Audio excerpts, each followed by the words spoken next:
Hello everyone, welcome to my YouTube channel. तो चलिए आज शुरू करते हैं टू पोर्ट नेटवर्क का एच पैरामीटर। एच पैरामीटर को हम लोग हाइब्रिड पैरामीटर भी कहते हैं। तो अगर आप अभी जस्ट स्टार्ट करने वाले हैं तो ये लाइन जो मैंने लिखी है वो आप एक अच्छे से लिख लीजिए। मैंने लिखा है H parameter is used for analysis of low frequency BJT amplifier. ये चीज़ जब आप एनालॉग पढ़ेंगे तब ये लाइन आपको बहुत काम आने वाली है। तो चलिए स्टार्ट करते हैं। तो आप स्टैंडर्ड इक्वेशन देख सकते हैं एच पैरामीटर का। V1 is equal to H11 I1 plus H12 V2, I2 is equal to H21 I1 plus H22 V2, जिसमें से V1 इनपुट साइड का वोल्टेज है, I2 आउटपुट साइड का करंट है, I1 इनपुट साइड का current है और V2 आउटपुट साइड का वोल्टेज है। तो अगर हम लोग इसको मैट्रिक्स फॉर्म में लिखना चाहें तो हम लोग लिख सकते हैं V1 I2 is equal to H11 H12 H21 H22 और यहाँ हो जाएगा अपना I1 और V2। ये अपना कहलाएगा आपका डिपेंडेंट वेरिएबल वाला मैट्रिक्स, डिपेंडेंट वेरिएबल मैट्रिक्स। ये आप हो गया एच पैरामीटर मैट्रिक्स और ये आपका हो गया इंडिपेंडेंट वेरिएबल मैट्रिक्स। तो ये आपका इंडिपेंडेंट वेरिएबल मैट्रिक्स हुआ। तो ये हम लोग एक मैट्रिक्स फॉर्म में लिख दिए। अब देखिए, अब आपके दिमाग में आ रहा होगा कि हम लोग इसको हाइब्रिड पैरामीटर क्यों कहते हैं। हाइब्रिड पैरामीटर एक आप इससे भी अंदाजा लगा सकते हैं कि ऊपर वाला इक्वेशन देखिए, ये आपका V1 is equal to H11 I1 plus H12 V2। ये आपको किसका इक्वेशन दिख रहा है? ये आपका एक KVL का इक्वेशन दिख रहा है। और आप ये वाला इक्वेशन देखिए, I2 is equal to H21 I1 plus H22 V2। ये आपका किरचॉफ करंट लॉ का इक्वेशन है, KCL का इक्वेशन है। तो ये देखिए हम लोग इसके इक्वेशन में KVL और KCL का कॉम्बिनेशन है, तो इसको हम लोग हाइब्रिड पैरामीटर बोलते हैं। ठीक है।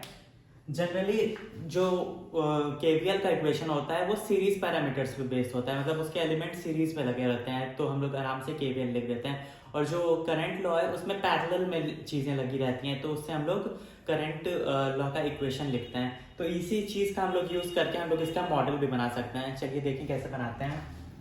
इसका मॉडल बनाने के लिए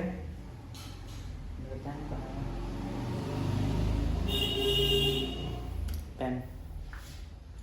तो ये मैं इनपुट साइड बना लिया। ठीक है। सीरीज में रेजिस्टेंस लगा दिया, सीरीज में एक डिपेंडेंट वोल्टेज सोर्स लगा दिया, ये अपना input terminal. Similarly output side एक करंट सोर्स में बना दूंगा, फिर इसके पैरेलल में एक एडमिटेंस डाल दूंगा और ये अपना आउटपुट टर्मिनल। ये आउटपुट का वोल्टेज प्लस माइनस V2, इधर से करंट आ रहा है I2, ये प्लस माइनस V1, इधर से करंट आ रहा है I1। इसको हम लोग H11 ले लेते हैं नाम, इसका polarity plus minus H21 V2 कर देते हैं। ठीक है। इसमें करंट का डायरेक्शन नीचे साइड कर देते हैं और इसकी वैल्यू कर देते हैं अपना H21 I1 और ये अपना H22। ध्यान रखिएगा ये आपका एडमिटेंस है, ठीक है, इम्पिडेंस नहीं है। और ये आपका इम्पिडेंस है, ठीक है। इसका यूनिट ओम्स में होगा, मैं लिख देता हूँ, ये ओम्स में होगा और ये ओम इनवर्स, कई लोग महो भी लिखते हैं MHO। ठीक है। तो ये आपका एक मॉडल बन गया। अगर आपको इसका डिराइव करना है ऊपर वाले इक्वेशन को इससे, तो आपको कुछ कर रहे हैं, आप यहाँ से आप एक यहाँ पे आप KVL लगाइए और इस एक नोड पे आप KCL लगाइए और यहाँ पे KVL लगाइए, तो आपका आ जाएगा।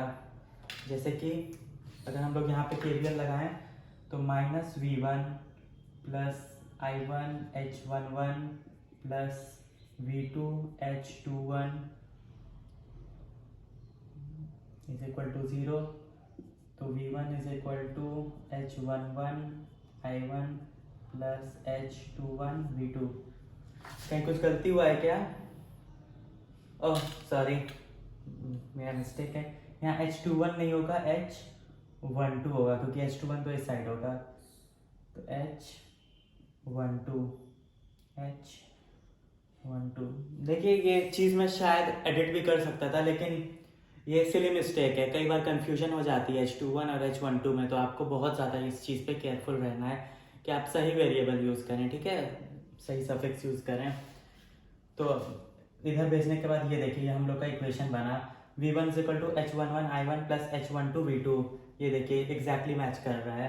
सिमिलरली अगर हम लोग यहाँ पे भी KCL लगाएंगे, इनकमिंग करंट माइनस I2 है, ठीक है, इधर से कितनी करंट जाएगी H22 इंटू V2, क्योंकि ये अपना इम्पिडेंस तो है नहीं, अपना एडमिटेंस है, तो डिवाइड नहीं होगा, मल्टीप्लाई होगा, ये बात आपको ध्यान में रखनी है, इंटू V2 प्लस ये करंट नीचे भाग रहा है H21 into I1 is equal to 0, तो I1 को सब्जेक्ट बना लेंगे, I2 is equal to H22 V2 plus H21 I1, थोड़ा इसको रिशफल कर देंगे, I2 is equal to H21 I1 plus H22 V2। ये देखिए ये वाला इक्वेशन एग्जैक्टली सेम है, तो मतलब ये मॉडल परफेक्टली राइट है। अब आगे बढ़ते हैं।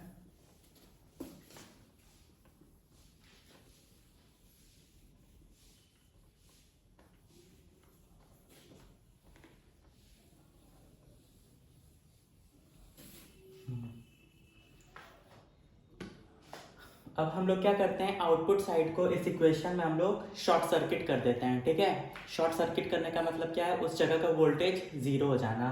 तो अगर हम लोग आउटपुट को शॉर्ट सर्किट करेंगे तो ये जो V2 हम लोग को दिख रहा है वो जीरो हो जाएगा। तो इनकेस अब जब V2 जीरो हो जाएगा तो हम लोग H11 को क्या लिख सकते हैं, H11 is equal to V1 upon I1 when V2 is equal to 0। ये देखिए V1 अपॉन I1, इसको हम लोग क्या कहेंगे, इसको हम लोग कहेंगे driving point input impedance. Similarly V2 तो 0 है, तो हम लोग H21 की वैल्यू लिख सकते हैं, तो H21 is equal to I2 upon I1 when V2 is equal to 0। इसको ये क्या दिख रहा है, output current by input current, ये अपना गेन होता है कि कितने मात्रा में हम लोग का करंट बढ़ गया जिस मुकाबले हम लोग इनपुट में करंट डाले थे, ठीक है। तो इसको हम लोग कहेंगे फॉरवर्ड करंट गेन, अंडरस्टैंड। और अब देखिए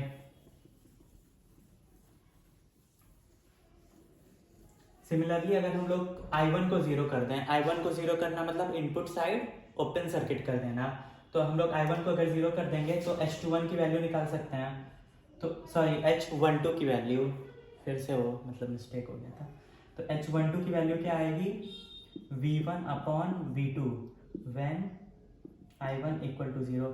अब देखिए फॉरवर्ड गेन क्या होता है, output variable upon input variable, लेकिन यहाँ तो उल्टा है, input variable upon output variable है, तो हम लोग इसको रिवर्स गेन कहेंगे। तो ये हम लोग कहेंगे रिवर्स वोल्टेज गेन। और सिमिलरली जब I1 0 है तो हम लोग H22 की वैल्यू निकाल सकते हैं, तो H22 की वैल्यू आ जाएगी आपकी I2 upon V2 when I1 equal to 0। तो देखिए V1 अपॉन I1 इम्पिडेंस का यूनिट है और करंट अपॉन वोल्टेज आपका एडमिटेंस का यूनिट है, तो हम लोग इसको कहेंगे ड्राइविंग पॉइंट आउटपुट एडमिटेंस, ठीक है। तो आपने अपना हम लोग ने सारा नामकरण भी कर लिया, और इसमें बस एक चीज़ और बचती है कि कभी कभार पूछ लिया जाता है, मतलब जैसे सब में पूछा जाता है कि कौन सा केस होगा जब ये H पैरामीटर किसी सर्किट में एग्जिस्ट नहीं करेगा। इसमें एक चीज़ और पूछ लिया जाता है कि कौन से केस में अपना H पैरामीटर एग्जिस्ट नहीं करेगा। तो देखिए जब I1 directly function of V2 हो या V2 directly function of I1 हो, तो उस केस में अपना H parameter, hybrid parameter exist नहीं करेगा। क्यों नहीं करेगा? एग्जांपल मान लीजिए, अगर I1 0.4269 V2 हो या फिर V2 59 I1 हो, कुछ भी हो सकता है नंबर, कोई भी डिजिट इंटीजर आ सकता है। क्यों मतलब ऐसा होगा, अभी बताता हूँ। देखिए, अगर हम लोग आउटपुट साइड को शॉर्ट सर्किट कर दें तो H11 की वैल्यू आएगी V1 upon I1 when V2 is equal to 0। जब V2 और I1 डायरेक्टली रिलेटेड हुए हैं तो अगर V2 को 0 करेंगे तो I1 भी तो 0 हो जाएगा, तो इसकी वैल्यू आ जाएगी इनफाइनाइट। ठीक है, सिमिलरली H12 की भी वैल्यू इनफाइनाइट आ जाएगी, H21 की भी वैल्यू इनफाइनाइट आ जाएगी, H22 की वैल्यू भी इनफाइनाइट आ जाएगी। तो हम लोग का जो H मैट्रिक्स बनेगा इनफिनाइट, इनफाइनाइट, इनफाइनाइट, इनफाइनाइट। तो ये देखिए, कोई भी मैट्रिक्स जिसका सारा एलिमेंट इनफाइनाइट हो तो वो एग्जिस्ट नहीं करता है, तो इस केस में अपना H पैरामीटर एग्जिस्ट नहीं करेगा। Thank you.